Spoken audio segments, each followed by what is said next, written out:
Bienvenidos a todos y a todas a este seminario del Instituto de Estudios Latinoamericanos de la Universidad de Columbia.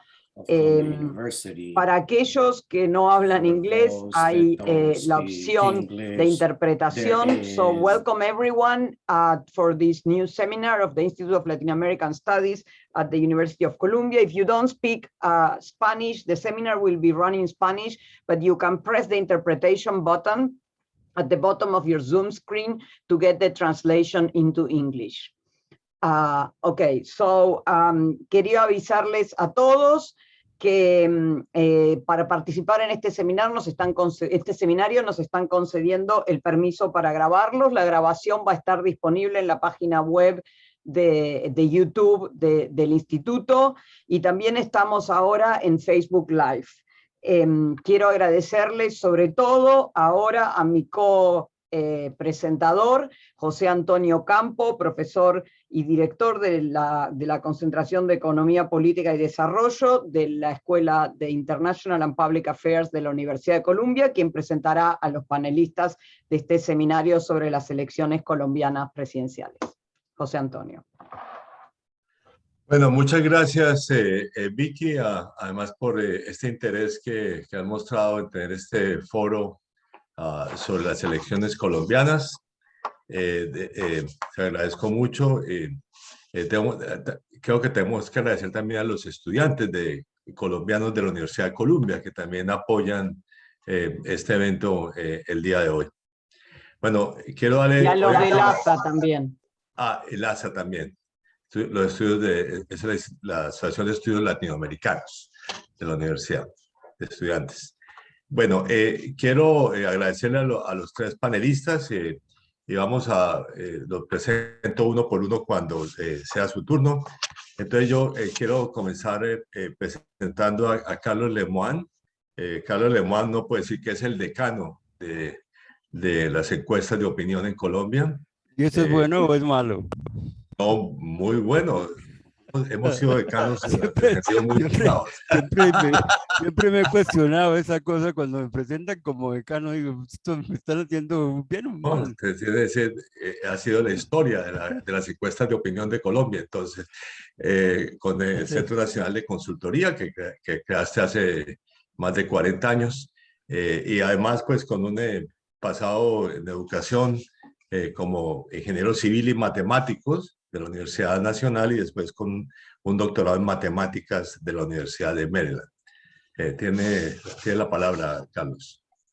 Bueno, primero muchas gracias y me siento muy honrado por estar en Columbia University y estar con ustedes, con José Antonio, con Mónica, con Eduardo, con María Victoria, y obviamente con todos los estudiantes que no tengo el privilegio de ver. Me alegra mucho esta conversación sobre Colombia. Tal vez quisiera hacer como un repaso de cómo son los colombianos, un poquito. Entonces, en general los colombianos son gente alegre. El 80% de los colombianos dicen sentirse felices o muy felices o bastante felices. Entonces, gente alegre. Es gente optimista.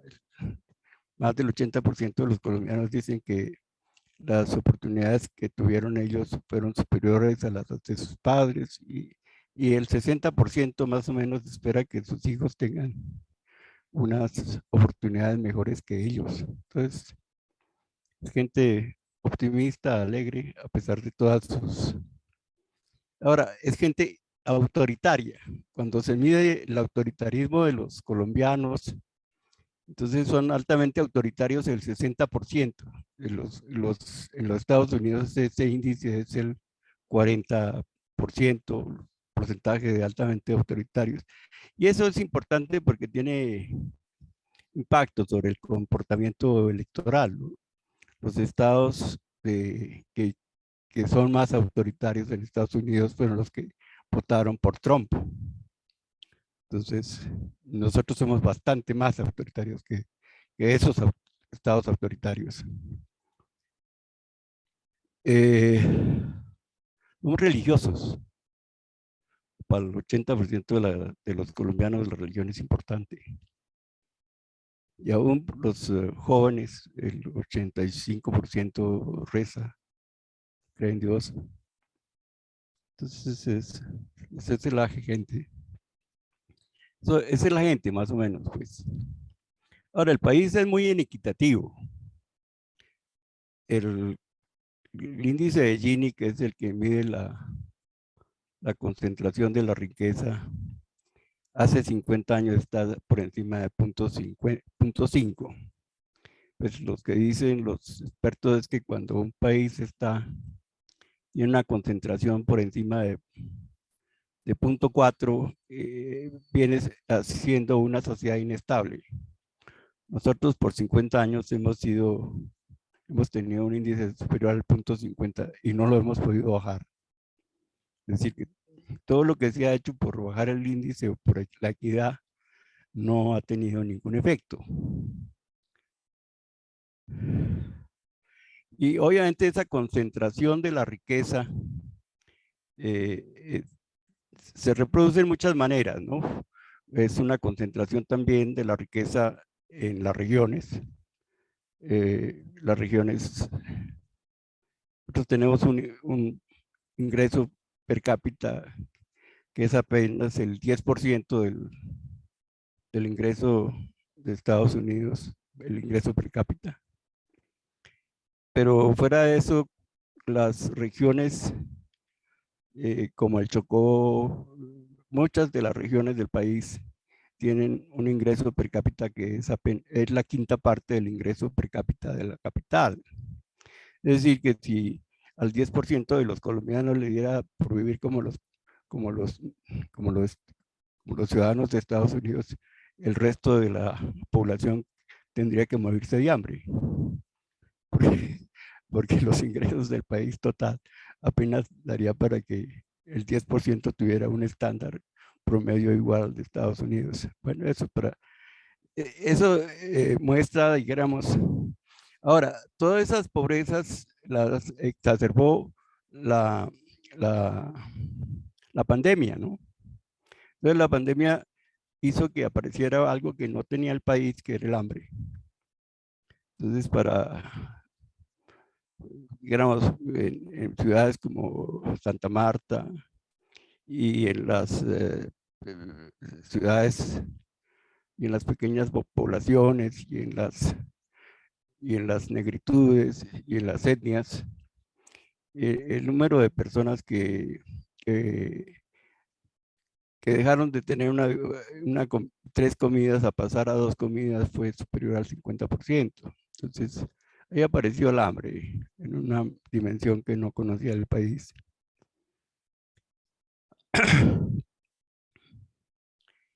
Y obviamente eso resultó en unas explosiones sociales, que fueron los paros. Fueron ha habido muchos paros. Y esos paros, ninguno de esos fue resuelto, fue cerrado, dijéramos, ¿no? Sino, se dijo que se iban a hacer unas conversaciones y esas conversaciones no llegaron a nada. Entonces, ese es un aspecto importante. Otra cosa que es importante de tener en cuenta es la juventud, ¿no? La juventud, por un lado, critica fuertemente, son tres variables que uno podría hablar de la juventud. Por un lado, critica mucho a las personas de la edad de Eduardo y de José Antonio, porque dicen que esos tipos no fueron capaces de pararse y evitar esa situación, sino que dejaron que su país se volviera tan inequitativo como es ahora, ¿no? Entonces, esa es una de las... Es curioso, pero en todas las hogares, los jóvenes les echaban en cara a los mayores Cuando los mayores les decían que no salieran a la calle, les decían, bueno, pues que ustedes fueron muy pacíficos y se dejaron un país inequitativo que no les diera oportunidades. Entonces ese es otro aspecto. Cuando nosotros le preguntábamos a los jóvenes cuál era el sentimiento que más le hacía falta en Colombia, ellos decían que era el respeto, ¿no? Es una juventud que se ha sentido irrespetada.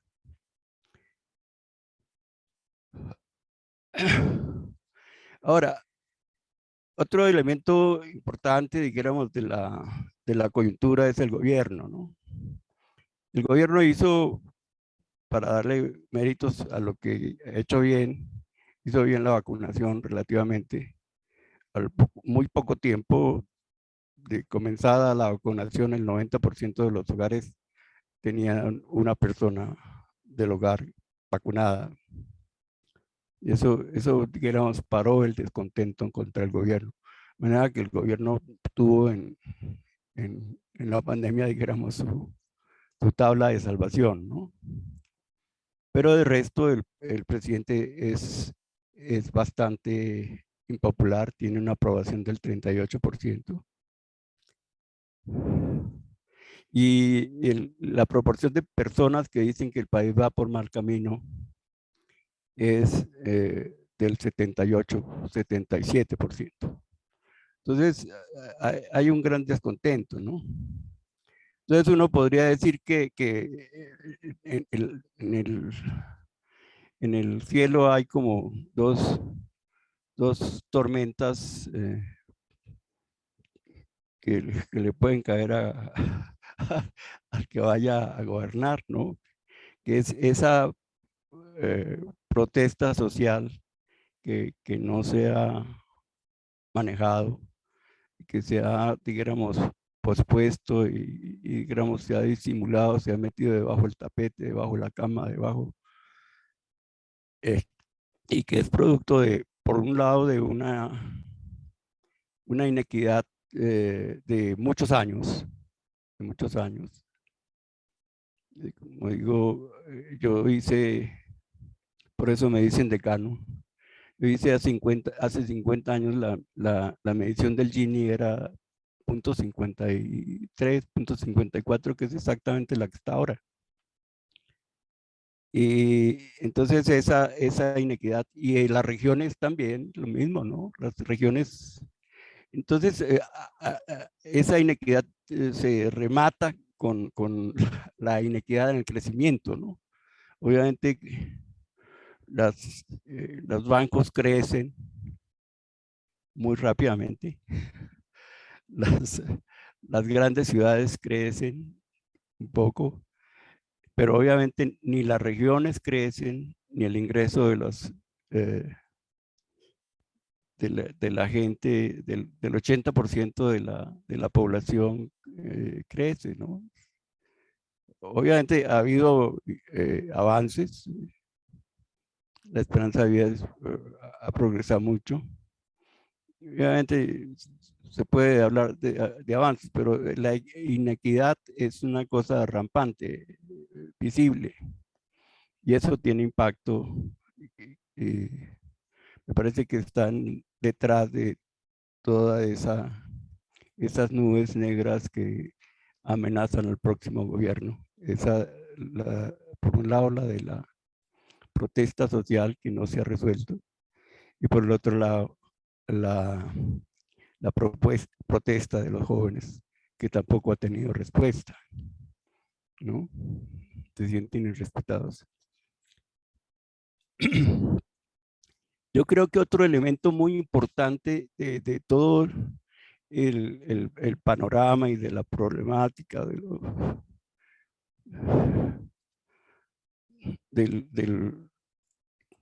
es el sistema electoral. Entonces, se hizo un sistema electoral en que era fácil hacer partidos y en que era fácil ser candidato presidencial. Entonces, en consecuencia, hay un montón de partidos y un montón de candidatos presidenciales que no son candidatos de partido. De hecho, los candidatos presidenciales que están al frente son candidatos sin partido. Con Petro, que se inventó su partido, son Fico, que también es un partido ahí que no es es un movimiento, no está respaldado por un partido, y Fajardo, que también tampoco está respaldado nadie sabe. Estoy seguro que si al 95% de los colombianos le preguntan por qué partido está respaldando a Fajardo, nadie sabe cómo se llama.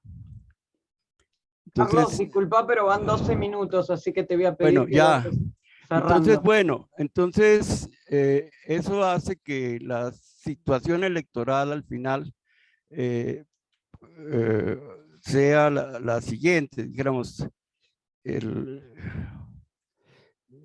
antes de las elecciones, nosotros teníamos una intención de voto que era así: Gustavo Petro 43%, Federico Gutiérrez 10%, Óscar Iván Zuluaga 9%, Sergio Fajardo 11%, Rodolfo Hernández 16%, Ingrid Betancourt 7%, Enrique Gómez 1.2%.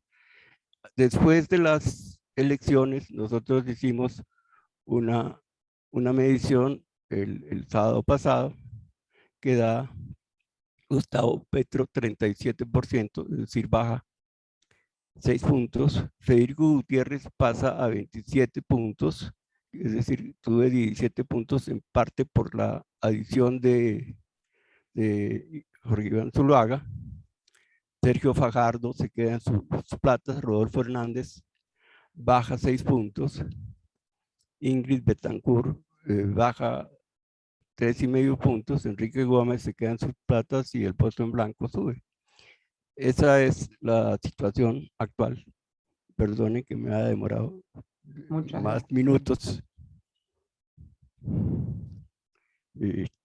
Bueno. José Antonio, estás muteado y quiero avisarle al público que las preguntas tienen que estar en el Q&A, en el Q&A que está abajo, y nosotros las vamos a hacer después. Bueno, muchas gracias, Carlos. Quiero darle la palabra ahora a Eduardo Pizarro. José Eduardo, Antonio, yo creo que es preferible que vaya adelante Mónica, porque ella va a hablar sobre la composición del Congreso y yo sobre las tendencias electorales. Me parece más coherente que ella vaya primero, no sé. Bueno, entonces yo siempre había dicho que Mónica antes, pero me habían cambiado el orden. Mónica, bueno. Entonces le doy la palabra a Mónica, que es profesora ahora de la Universidad de los Andes, pero ha sido anteriormente también decana en la Universidad del Rosario. Y debo decir, además fue profesora visitante de la Universidad de Columbia hace unos pocos años. Tiene la palabra, Mónica. Bueno, muchísimas gracias. Yo sí voy a compartirles una presentación rápidamente hablándoles de las elecciones legislativas y un poco complementando lo que nos contaba Carlos sobre el panorama político colombiano. Quiero que me cuenten si ven mi pantalla. Sí, sí, se ve bien. Bien, entonces una de las cosas interesantes de esta elección es que tenemos que las elecciones del Congreso generalmente, digamos en Colombia, y esta es una característica particular de Colombia, voy a pedir un favor, denme un segundo, por favor, ¿les dices? La elección de Congreso siempre es previa a la elección presidencial y esto se da porque la lógica de elecciones de Congreso y presidencial suponen independencia de los poderes y eso... Mi nota que estamos acá en la universidad están, listo, ya. Muchas gracias, Antonio. Entonces, la composición del Congreso siempre se convertía en una variable muy importante para la negociación en la primera vuelta presidencial a partir de la Constitución del 91.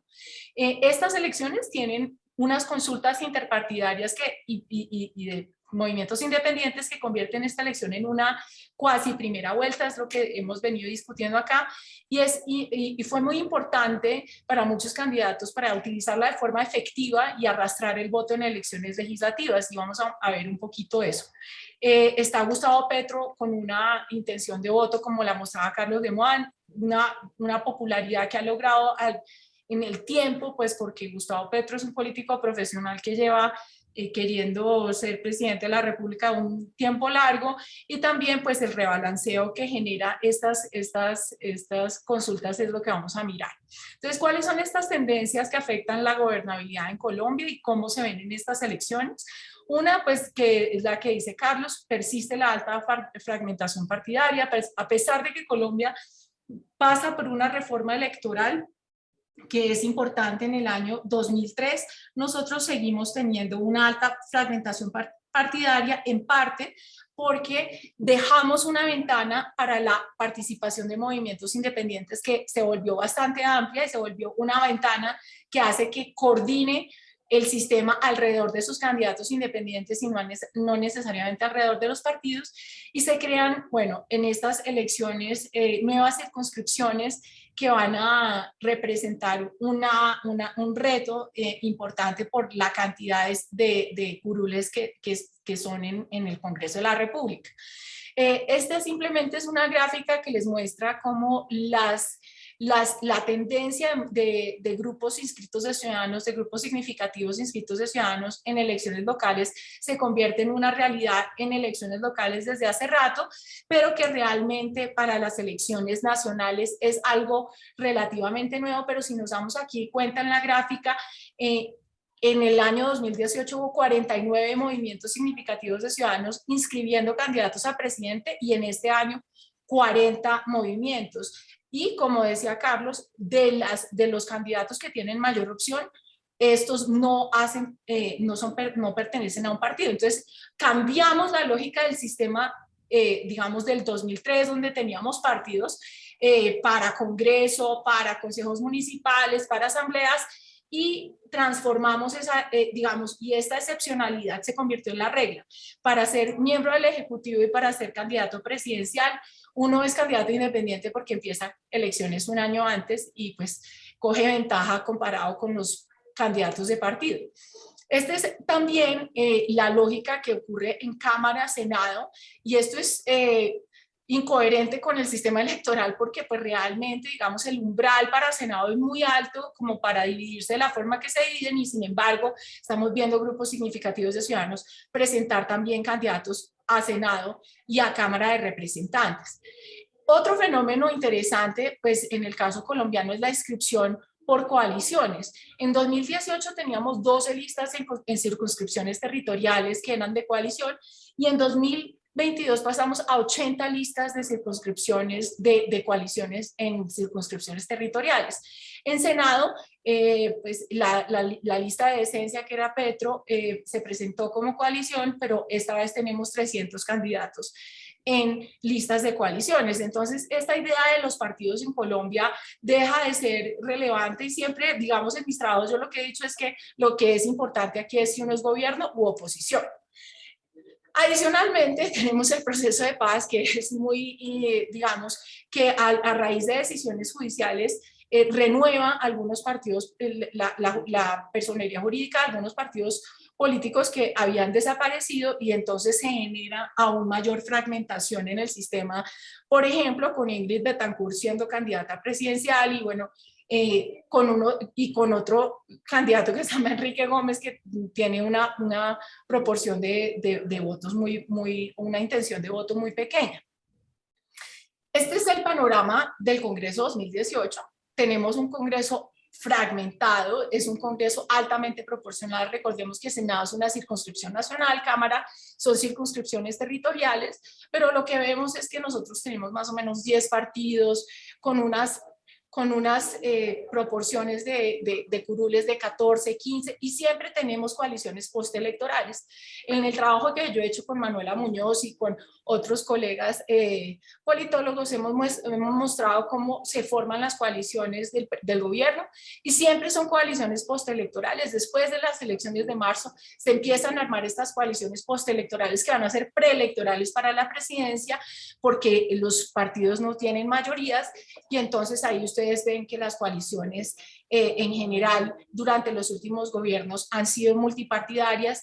En el caso del gobierno de Juan Manuel Santos, supermayoritarias, es decir, del 60% o más, y en el caso del presidente Iván Duque, unas coaliciones de menor tamaño, porque pues él decía que no tenía que pasar por el Congreso, pero pues bueno, afortunadamente le llegó la opción de la emergencia económica y social de la pandemia, porque no había pasado nada en el Congreso y generó muchas crisis. Los resultados de la elección: participación histórica muy baja, promedio.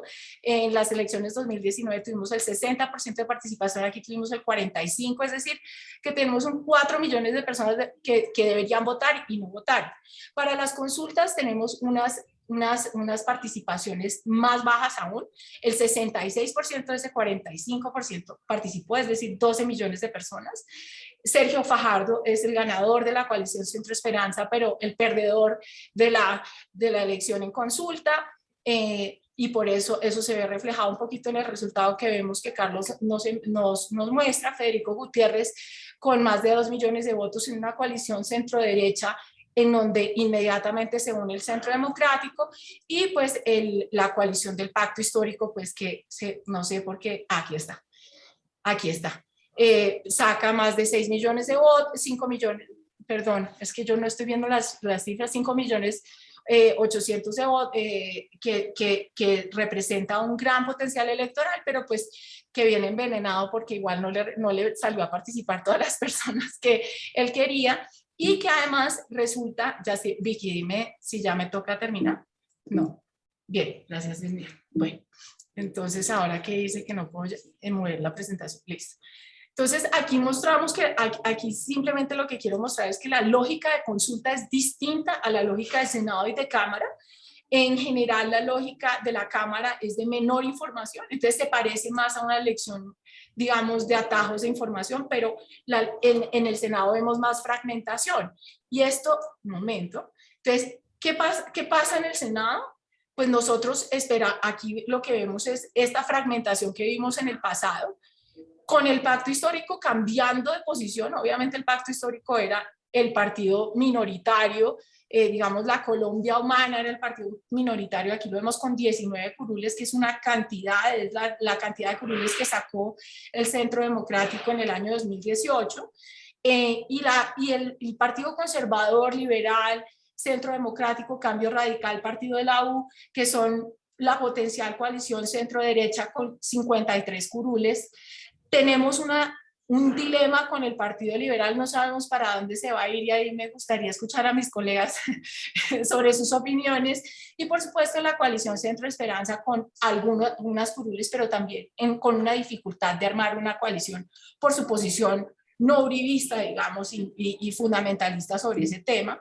Y está obviamente la Cámara de Representantes, que obviamente si yo la pudiera, me da mucha rabia que no salga la gráfica, y esto, mejor dicho, es como para, ya, ahí está la gráfica.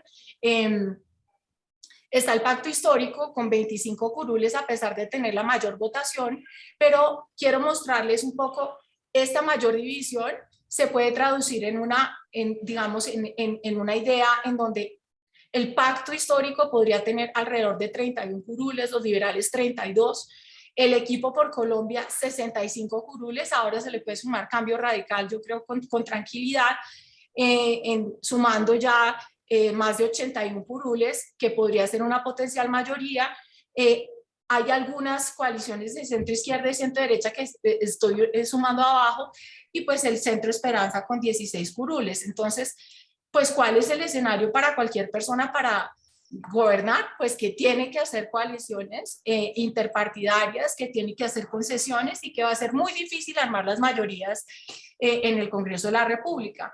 Esta es una gráfica que le rodea a uno de mis coautores nuevos sobre la reelección. Nosotros tenemos generalmente una tasa de reelección del 50%, aquí está Senado, más o menos hablamos del 47%, que esto nos asegura alguna profesionalización y mantener la profesionalización del Congreso colombiano, lo cual es una buena noticia para el gobierno que llegue, pero también habla, digamos, de la permanencia del Partido Liberal, del Partido Conservador, del Partido de la U y del Partido Cambio Radical como jugadores con un poder de veto importante sobre los cambios radicales al status quo que pueden generar dificultades. Finalmente, quisiera mencionar las circunscripciones especiales, CITREP, en donde básicamente tenemos entre circunscripciones especiales y circunscripciones CITREP más o menos 20 curules, más las 10 curules de las FARC, en donde no sabemos muy bien, donde los votantes por un lado no están eligiendo muchos, están emitiendo votos que no eligen. Entonces en la CITREP es el 20% de votos que son no marcados, nulos y en blanco, y en las circunscripciones especiales afro e indígena, esos votos suman más del 45%, que no sabemos exactamente para dónde se van a ir, y este es el juego que yo creo que puede jugar Gustavo Petro. Al final, digamos, la discusión sobre estas circunscripciones especiales es importante para la gobernabilidad, porque se está cuestionando la idea de que estas circunscripciones son, digamos, para víctimas y representantes de víctimas, sino que se está arguyendo, y pues los investigadores están diciendo que estos son fichas políticas o de políticos cuestionables, y que 10 de 16 no tienen una relación con el sistema político colombiano, del sistema de víctimas. Entonces, básicamente, para terminar, quisiera decir que el mundo es más difícil para cualquiera que quiera gobernar Colombia a partir del domingo 3 de marzo. Gracias. Bueno, muchas gracias, Mónica, por la presentación, y le doy la palabra ahora entonces a Eduardo Pizarro. Eduardo, pues, es un científico político muy conocido, muy prolífico además, y fue fundador y director del Instituto de Estudios Políticos y Relaciones Internacionales de la Universidad Nacional de Colombia, y ahora precisamente es un profesor emérito de la universidad. Tiene la palabra, Eduardo.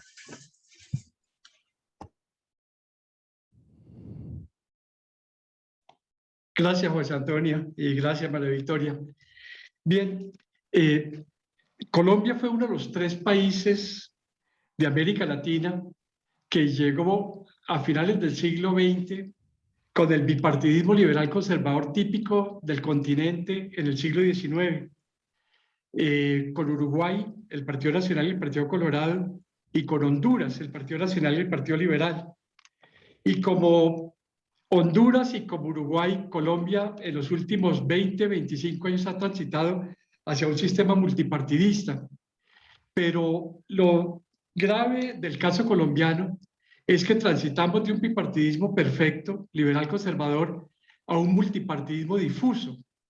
Hoy en día tenemos 22 partidos con personería jurídica ante el Consejo Nacional Electoral, 18 partidos y movimientos políticos y 4 movimientos étnicos, 22. Y obviamente un sistema multipartidismo difuso no es el ideal. Siempre los politólogos hablamos de un multipartidismo moderado de 3 a 5 partidos, pero tenemos 22. Y este multipartidismo difuso, como decía Mónica, está afectando enormemente la gobernabilidad del país. Y al multipartidismo difuso se ha añadido algo que no existe en ninguna parte del mundo. En el año 2018, en el marco de los acuerdos de paz con las FARC en La Habana, y mediante el mecanismo del Fast Track, es decir, de la aprobación de leyes con enorme rapidez y con poco debate, se aprobó una norma absolutamente absurda. Y es que los partidos políticos tienen que declararse a todos los niveles del Estado, en los consejos municipales, las asambleas departamentales o el Parlamento, si son partidos de gobierno, si son partidos independientes o si son partidos de oposición. Los estatutos de oposición que se pensaron para darle garantías políticas a la oposición, se convirtió en Colombia en un modelo rígido donde de antemano los partidos definen qué son y se rompió la dinámica de la política, la dinámica de la construcción de mayorías, de consensos políticos, etcétera, porque ya los roles de los partidos están definidos de antemano. Y esto ha hecho absolutamente difícil construir mayorías en Colombia. En estos momentos tenemos 13 partidos en el Senado y 16 partidos, si no estoy mal, en la Cámara. Y los partidos de gobierno que se han declarado de gobierno son minoría en Senado y minoría en la Cámara. Entonces el presidente Iván Duque, más allá de sus capacidades, más allá del drama del COVID y de otros factores, se ha encontrado con un parlamento no solamente fragmentado en un número impresionante de partidos políticos, sino que los partidos de gobierno son absolutamente minoría en ambas cámaras, por este invento absurdo del año 2018 con el Estatuto de Oposición, que había sido concebido para darle garantías a la oposición desde la Constitución de 1991, y en esa creatividad de nuestra ingeniería institucional nos inventamos este absurdo legislativo que está afectando además la gobernabilidad del país.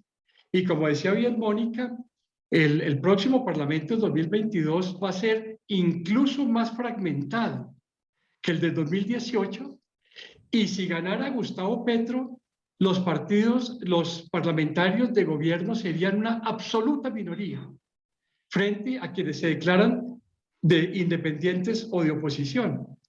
Esto es un elemento de la ingeniería institucional colombiana absolutamente cuestionable, absurda, que está afectando mucho las posibilidades hacia el futuro. Por otra parte, en Colombia, con 22 partidos, con personería jurídica, obviamente es imposible que un partido político gane las elecciones ya por sí solo, y hemos entrado en la dinámica de las coaliciones. Pero el multipartidismo difuso, si uno mira la experiencia reciente, por ejemplo, en Perú, como ustedes saben, en las últimas elecciones hubo 18 candidatos en la primera vuelta. El Perú, que pasó de un bipartidismo mayoritario con el APRA, con el Partido Popular, hoy en día más de 18 partidos. En los últimos 5 años hemos tenido una gran inestabilidad e ingobernabilidad. 5 presidentes: Pedro Pablo Kuczynski, Martín Vizcaya, Manuel Merino, Francisco Sagasti, Pedro Castillo, que está al borde de ser obligado a dimitir.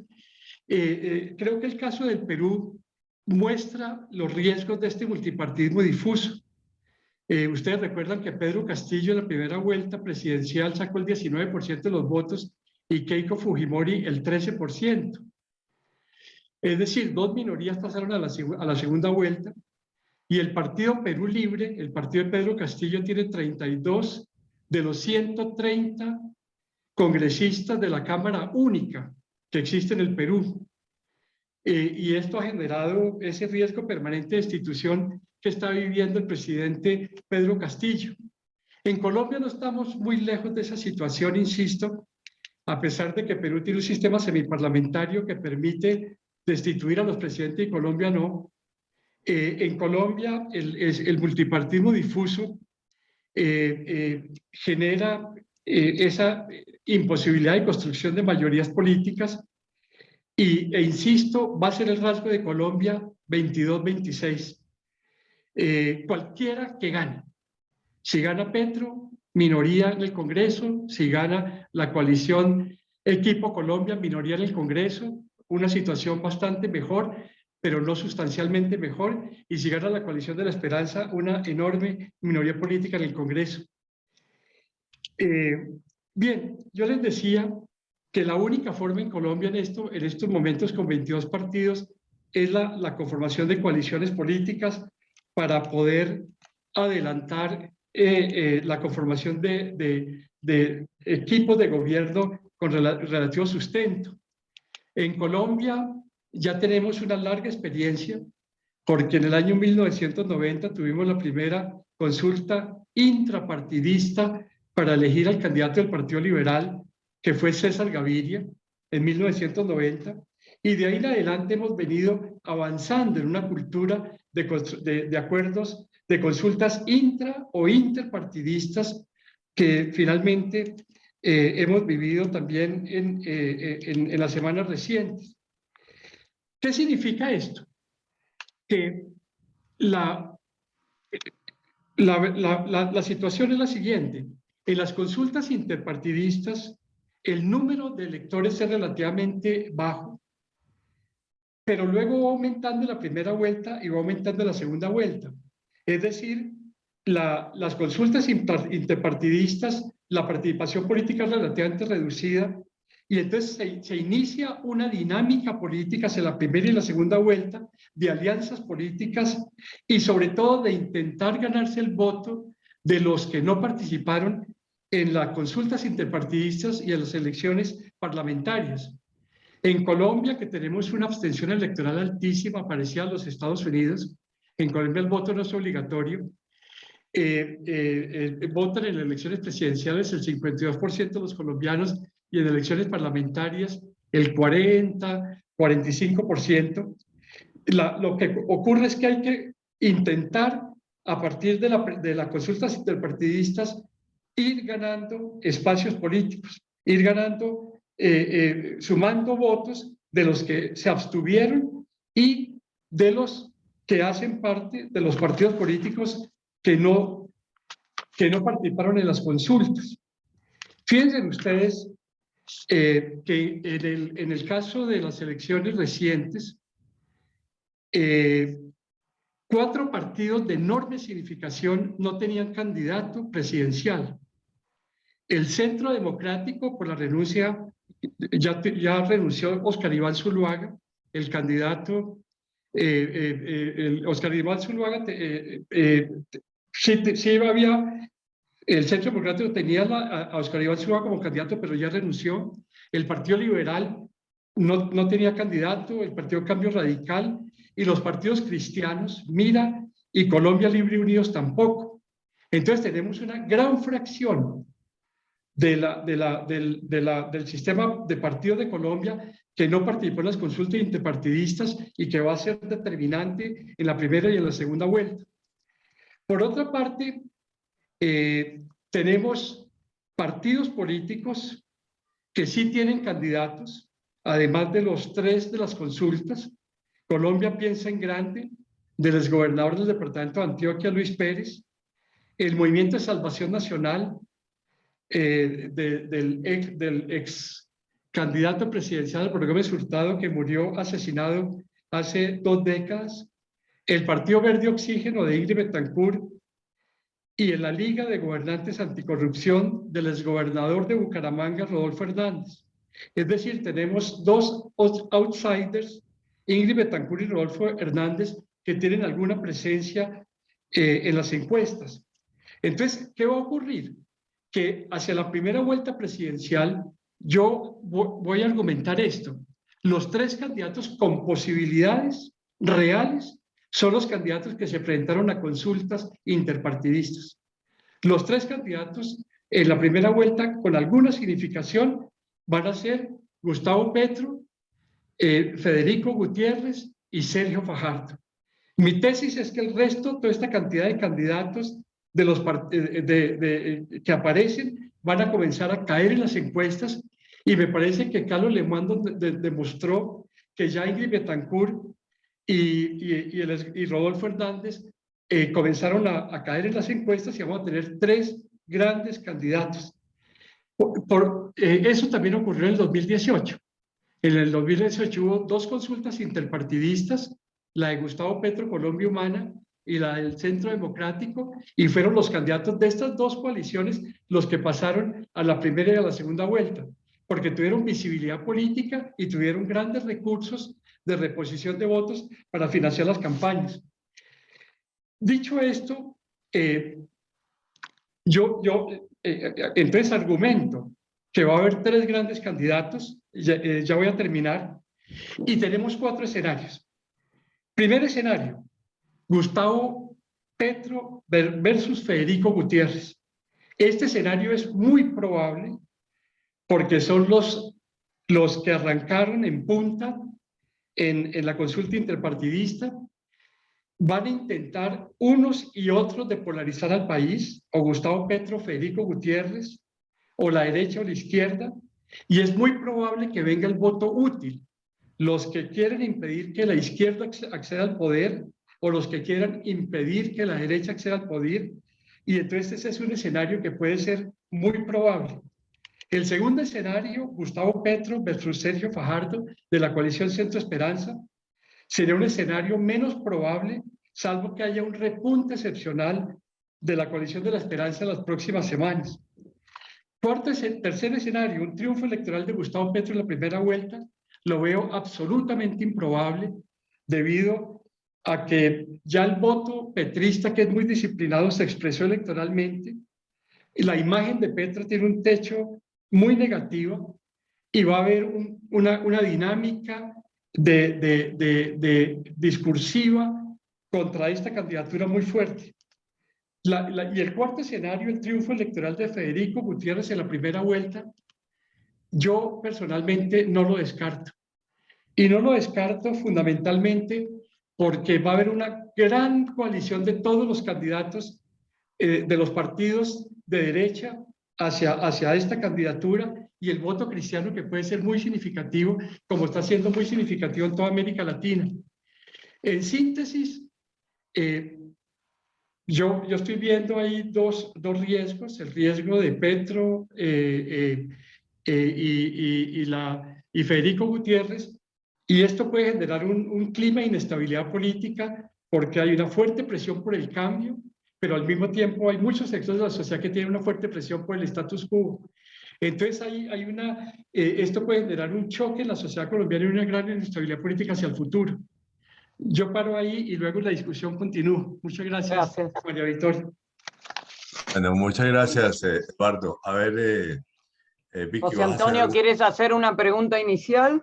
Sí, yo quería preguntarle a los panelistas, porque ninguno se refirió a eso, al tema de los debates sobre la registraduría, que se han armado en los últimos, incluso la decisión que aparentemente se tomó hoy de que no habría un recuento total de votos. Entonces, digamos, ¿cómo ven ese tema y cómo creen que se puede resolver? ¿Y en qué medida va a terminar generando desconfianza? Incluso una curiosidad, si así lo entiendo yo desde aquí de la distancia, y es que digamos, primero fue un reclamo digamos, de Petro y del pacto histórico, pero cuando ellos ganaron más votos en el recuento, entonces ahora la derecha está diciendo de que las elecciones pueden ser fraudulentas, cuando, digamos, curiosamente el registrador más bien viene de Sala, del ala, digamos, del establecimiento, para poderle de alguna manera. Esa entonces es una pregunta y no sé... Sí, yo también quiero una pregunta, digo, para el que quiera contestar cada una.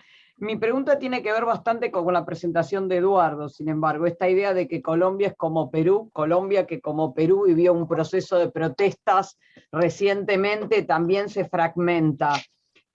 Mi impresión es que la consecuencia de esa fragmentación, si uno toma de nuevo el ejemplo peruano, que tiene muchas diferencias, entre otras que el voto es obligatorio, la estrategia que funcionaría es una estrategia de polarización para aumentar la participación electoral. Eso ha ocurrido en casi todos los ejemplos de América Latina, por lo cual no veo mucha posibilidad de que Sergio Fajardo pase a ninguna vuelta, a segunda vuelta, más aún que sacó menos votos que la tercera candidata más votada, que fue Francia Márquez del Pacto Histórico también, o sea, salió cuarto en cantidad de votos. Me da la impresión que pensar que el centro tenga alguna posibilidad es bastante poco probable, en un contexto, como digo, que la estrategia normal es polarizar, en un caso como el colombiano, que ahora se ha polarizado con el tema del recuento, y también ya se había polarizado con el tema del fallo de la Corte Suprema que liberalizó el aborto, que es otro tema que va a aumentar la polarización con el voto cristiano.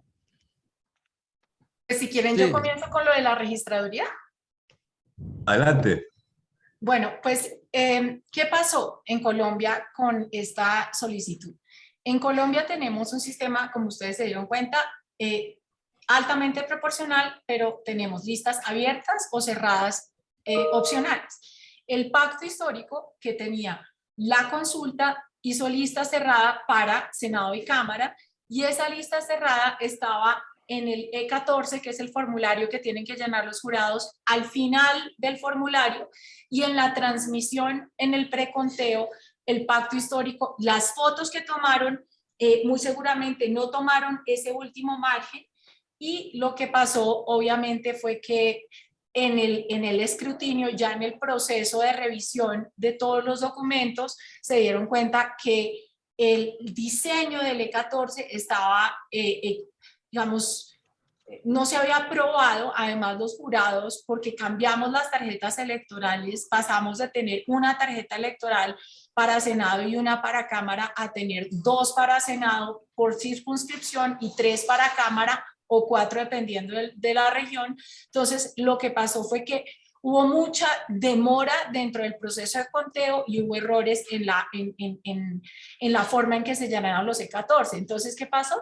Pues que en este proceso de revisión salieron 500.000 votos más para el pacto histórico, y por supuesto Petro, que había tenido una posición muy crítica frente a la registraduría, diciendo que efectivamente podría existir un fraude, pues sale favorecido en el proceso de escrutinio, y los demás partidos dicen cómo es posible que salgan 500.000 nuevos votos para un partido y no salgan para los demás. La explicación técnica es el diseño de los materiales, pero obviamente pues todo el mundo pesca en río revuelto. El lío que ocurrió ayer fue que el registrador nacional y el presidente de la República recomiendan un reconteo general, que es la cosa más absurda del mundo, que no existe en la ley, que no está aprobado, que es completamente inconstitucional, y generan una crisis en un lunes festivo, lo cual es bastante terrible para todos. Y se llama hoy a la Comisión de Garantías. El registrador nacional cometió varios errores. Uno es no prototipar bien las herramientas electorales. 2, no tener conciencia, digamos, de la ley electoral para hacer semejante propuesta, en donde hoy se retractó de esa propuesta. Y 3, pues el presidente de la República metiéndose donde no debe, ¿no? El presidente no debería pronunciarse sobre este proceso que es independiente, y por supuesto ayer recibió muchísimas críticas y deja, digamos, un problema y un cuestionamiento frente a la independencia de la registraduría, siendo el registrador una persona muy cercana al gobierno. Entonces, ¿qué pasa para las elecciones presidenciales?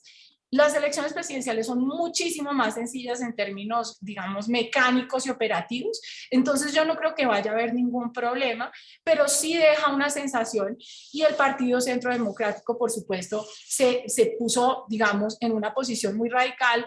La mayoría de los partidos estaban en contra del reconteo general, por supuesto, porque además el CNE no tiene la potestad ni la jurisdicción para tomar esa decisión, pero dicen, aquí el fraude se está desfraguando en nombre de Gustavo Petro, y lo mismo repitió Federico Gutiérrez. Entonces dejan demasiadas preguntas ahí en el ambiente para generar mayor polarización, como dice Vicky. Yo creo que es un hecho político y es un hecho de campaña.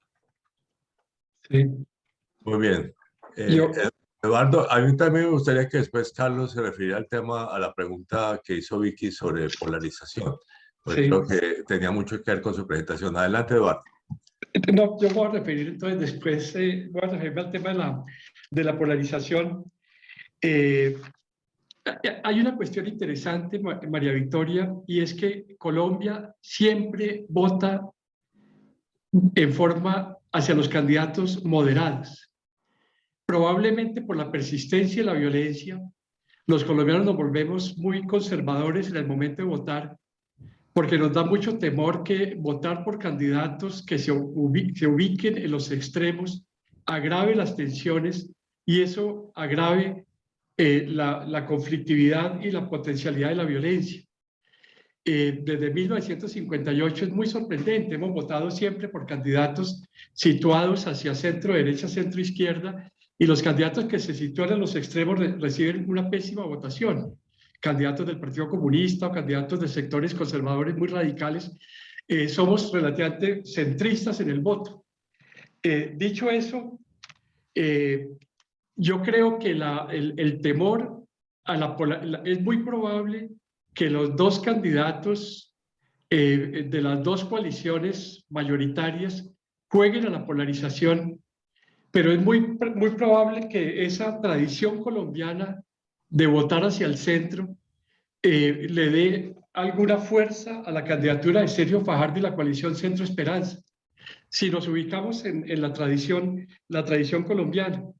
Por otra parte, yo tengo la sensación de que las dos coaliciones mayoritarias tienen dos opciones. La opción obvia de buscar polarizar.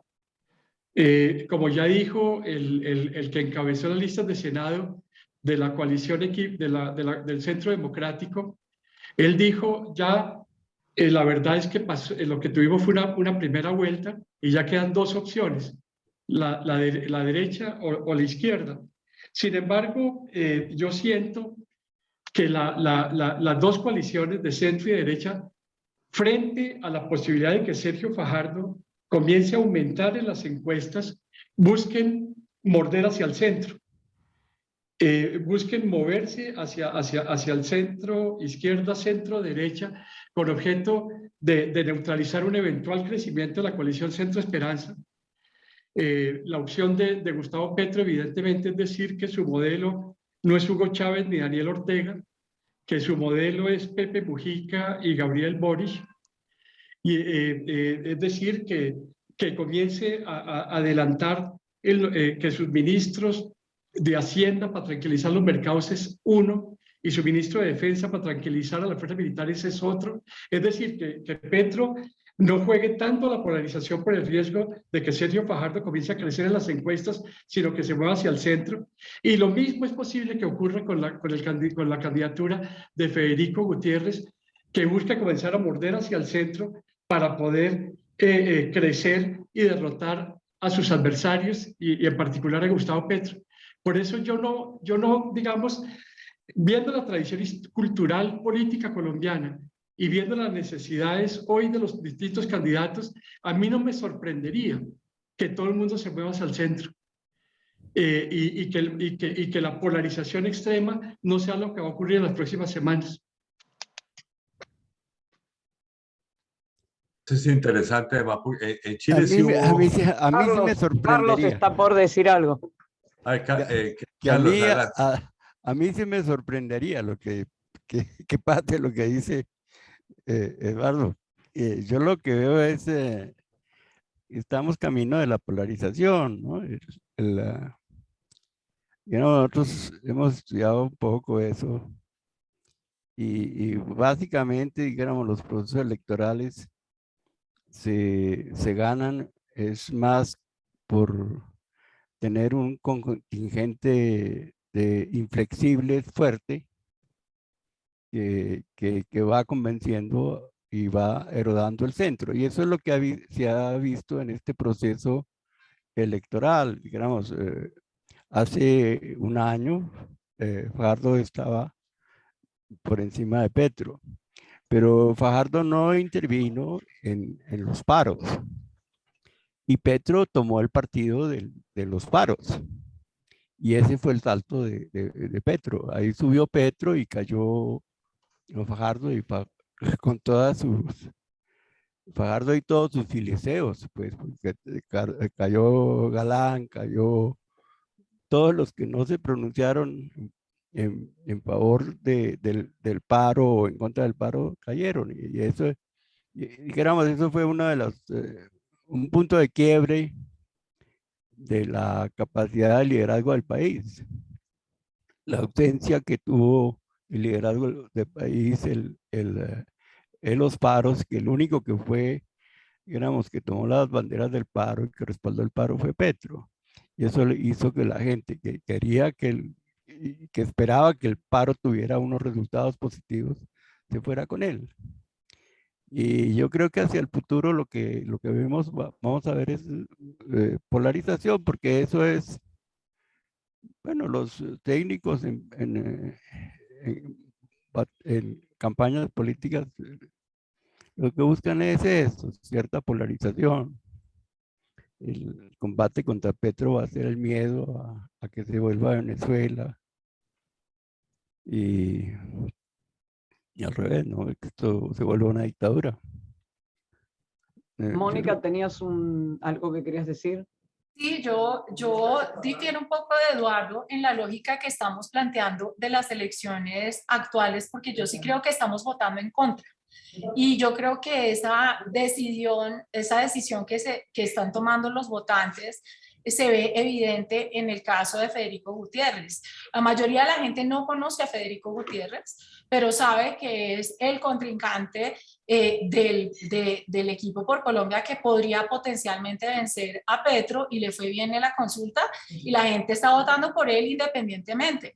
Ahora, lo que sí creo es que aquí se rompió una lógica que era el que diga Uribe versus el que no diga Uribe, que era digamos, la forma en que empezaron a hacer las encuestas en un momento dado cuando Iván Duque no era candidato, pero nadie sabía quién era el candidato de Uribe, porque pues su posición en el sistema era tan central que le generaba al sistema esa división.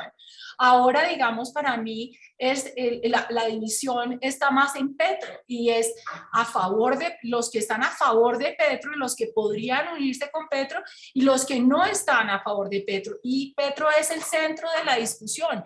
Todos los debates. Ayer Petro no fue a un debate y llevaron una foto de Petro. Y esto era pues la locura furiosa, todo el mundo hablando de Petro. Entonces yo sí creo que aquí hay una nueva división en donde esa idea del estatuto de gobierno-oposición se vuelve muy poderosa, y que creo que esa fragmentación y esa polarización se tiende a sentir mucho más en el sistema político colombiano a partir de eso. Obviamente hay candidatos. Hay tres partidos, el partido de la U, el partido Cambio Radical, el partido conservador, inclusive el partido liberal, tienen posiciones muy ambiguas y podrían declararse independientes y armar coalición para quien fuera. Pero realmente aquí yo creo que en la elección presidencial hay una división.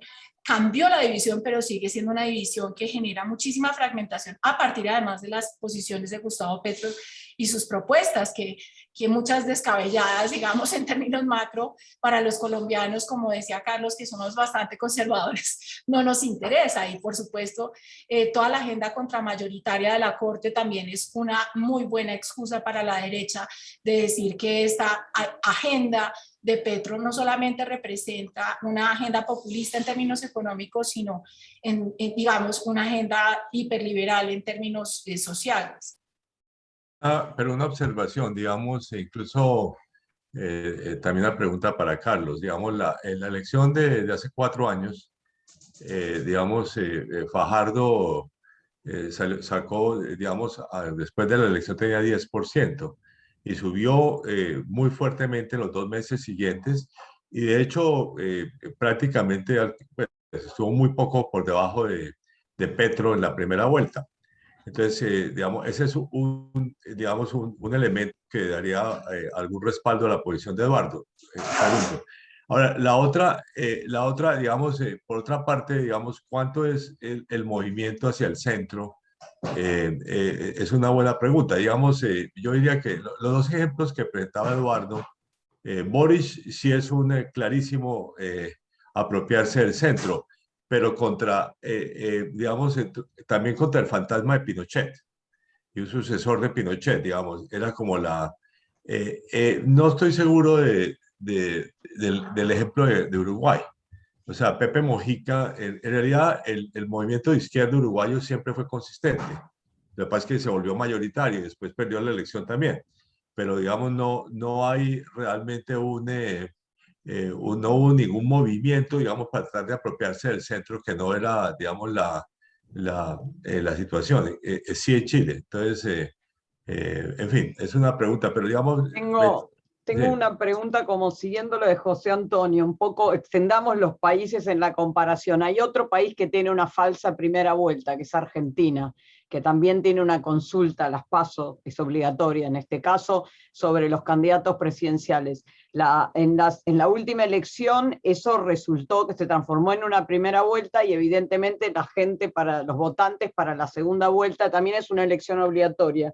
Para la segunda vuelta, o sea, para lo que realmente fue la primera vuelta, terminaron como organizándose en dos polos, pero se organizaron en dos polos.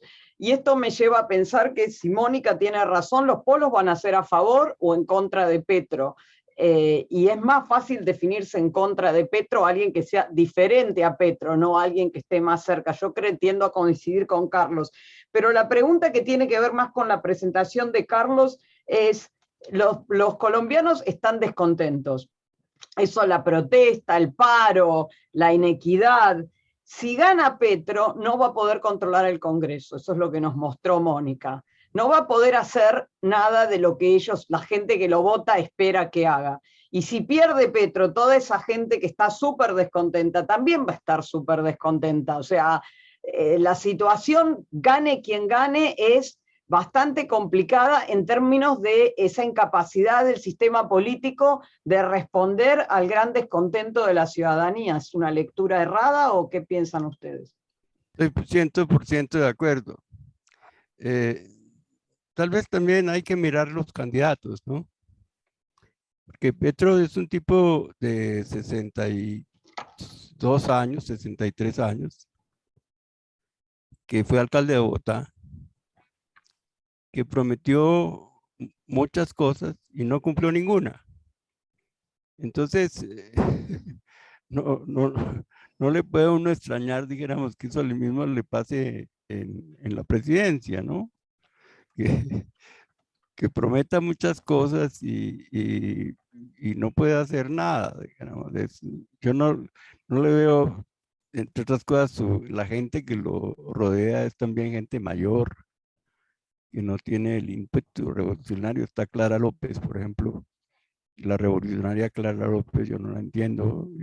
Bueno, en fin, es gente mayor y que es un poquito, le da cuenta Eduardo y José Antonio, le da cuenta. Entonces, este tipo de... Empezó hablando de los jóvenes en su presentación. ¿Dónde están los jóvenes? Los jóvenes. Entonces, él ya no está rodeado de jóvenes. Los que mandan en este movimiento no son jóvenes. Y como te digo, él estuvo como alcalde de Bogotá y dijéramos lo que Peñalosa decía al otro día de que ganara Petro las elecciones de Bogotá en su contra. Decía que lo grave de que hubiera ganado Petro no era lo que hiciera Petro, sino lo que dejara de hacer, porque Bogotá iba a perder 4 años. Yo creo que el resultado final sí puede un poco, como bogotano lo digo, hubo una pérdida de 4 años en el avance de Bogotá. Y yo creo que la victoria de Petro puede tener algo de eso, ¿no? No creo que él logre, queremos darle la vuelta al sistema. Y no creo que pueda prolongarse más de 4 años. Yo creo en la institucionalidad colombiana que le va a ser un freno, me parece. Y que entonces dijéramos, el descontento siga acumulándose, ¿no? Pero además hay una cosa más grave. Carlos, qué pena interrumpir, pero toda la elección ahora se volvió pecado hacer negociación entre partidos. Entonces, los partidos que tienen maquinarias versus los partidos que no tienen maquinarias, ¿no? Entonces, esta discusión sobre la corrupción se convierte en una discusión casi moral, en donde hacer negociaciones con otros partidos es prohibido. Entonces, en la coalición Centro Esperanza, sale Ingrid Betancourt en un debate, en pleno debate, a decirle a Alejandro Gaviria, ex rector de esta universidad, que él está haciendo negociaciones con las maquinarias. Entonces, Esto es un dilema que a mí me parece muy interesante, que además de tener el problema, digamos, obvio de ejecución y de gobernanza que tiene por competencia cualquiera de los dos candidatos que no tiene experiencia ejecutiva nacional, vamos a tener además esta discusión eterna sobre cómo en el Congreso se arman las coaliciones y cuál es el costo de esas coaliciones y si eso se llama corrupción o no. Y yo, por ejemplo, siento que aquí hay una discusión que es... que le hace mucho daño al sistema democrático, en donde todo lo que todos los acuerdos interpartidarios ya suponen un grado de corrupción. Gracias, Mónica. Eduardo, ¿quieres terminar? Sí, Eduardo, a defender la competencia hacia el centro. No, yo quería de todas maneras hacerle una pregunta a Carlos Lemoine y a Mónica. Todas las encuestas que se han hecho en los últimos 2 años sobre valores políticos muestran que el 60% de los colombianos se sitúan en el centro, el 20% en la derecha, el 20% en la izquierda. Y este dato de cultura política me parece enormemente significativo, porque yo insisto que en el caso de Colombia, del análisis electoral desde 1958, los colombianos tenemos mucho temor a la polarización, mucho temor a que la polarización lleve a una ruptura nacional, como está ocurriendo en muchos de nuestros países, y esto puede llevar a que Sergio Fajardo pueda fortalecerse en las próximas semanas como una opción política frente a la polarización, basado en esa inmensa mayoría de los colombianos que se sitúan en el centro. A mí me parece un poco temprano declararle la muerte a Sergio Fajardo. Yo creo que todavía el juego político está mucho más rico y la campaña electoral apenas comenzó hace 3 días. Por consiguiente, vamos a esperar. Antes que le contesten a él, espera un poco, Mónica, hay una pregunta, en realidad hay 2 preguntas, pero que tienen que ver con el apoyo a Francia y qué pasa con la posición de los candidatos respecto a la interrupción voluntaria del embarazo y eutanasia y ese tipo de temas. O sea que, por favor, cuando contesten a Eduardo y el movimiento hacia el centro, por favor, también qué papel va a tener esos temas morales y el tema del papel del feminismo en la campaña. Yo simplemente iba a decir que Carlos Lemoine dijo algo muy importante, y es que somos punitivos y somos radicales en esa punición, tanto de derecha como de izquierda. O sea, quien ataca más al centro, a los verdes, son los petristas y no los uribistas. Y que, o sea, esto es, digamos, en este sistema nos encanta responder que somos del centro, y tenemos un partido que está más centro democrático, centro esperanza del centro, centro de todo, pero realmente nuestras preferencias, y por además simplemente el sistema electoral colombiano, por la primera vuelta se coordina sobre 3 candidatos, pero se coordina sobre los candidatos más importantes. Esa es la lógica electoral y esa es la lógica que los votantes van a seguir, y es: si es en contra de Petro, pues nos vamos en contra de Petro, y esa es la lógica que va a regir la primera vuelta, y seguramente mucha gente va a votar por Sergio Fajardo, pero aceptemos que Sergio Fajardo es el mismo candidato de 2018 con circunstancias muy distintas y que su estrategia electoral es un poquito menos exitosa. Carlos, la última palabra porque estamos llegando al final del tiempo. Pues yo lo tengo como muy claro. Esa causa del aborto es una causa absolutamente impopular en Colombia. El que la adopte va para la olla. Eso es absolutamente impopular. Como el 80% rechazan esa cosa del aborto como la propuso la Corte. La equidad de género, obviamente eso sí es mayoritaria, es una conquista. Yo diría que es lo único que como el gran progreso de la sociedad colombiana sí ha sido la equidad de género. Eso sí cambió drásticamente y para bien. Y esa es una conquista de la sociedad, es un avance claro. Pero los demás temas, la eutanasia, también es un tema absolutamente primero marginal y de tontos plantearla. Porque son derechos de minorías angustiadas que no se le pueden preguntar a una mayoría tranquila. Bueno, muchísimas gracias. No, pero Eduardo quería hablar. No. Ah, Eduardo, no vi. No, muy brevemente, con respecto al tema del aborto, a mí personalmente me parece que fue un gran avance que la Corte Constitucional hubiera aprobado el derecho de las mujeres a decidir sobre su cuerpo, pero me pareció que las 24 semanas el país no estaba preparado. 9 o 12 semanas, como en México, como en Argentina, era lo normal. Esto va a generar una reacción muy fuerte, cristianos, no católicos y católicos, y me parece que fue una decisión que va a beneficiar mucho a la derecha. Yo creo que en la próxima semana vamos a ver movilizaciones muy fuertes contra este tema, y vamos a tener entonces el tema conservador, cultural, muy fortalecido. A mí me parece que no fue una buena decisión de la Corte, insisto, fue buena la decisión de avanzar los derechos de la mujer, fue negativo, 24 semanas, Colombia no estaba preparado culturalmente para ese tipo de abortos, y la reacción puede ser muy negativa y a favor muy del voto negativa, conservador. claro. Y Bueno, uno puede estar... Les agradezco a todos, tenemos que terminar. Les agradezco enormemente a todos por su tiempo, su disposición. José Antonio, no sé si tú quieres también decir algo. No, nuevamente también agradecerles por la participación, además a todos los asistentes que hemos tenido por estar con nosotros en este foro.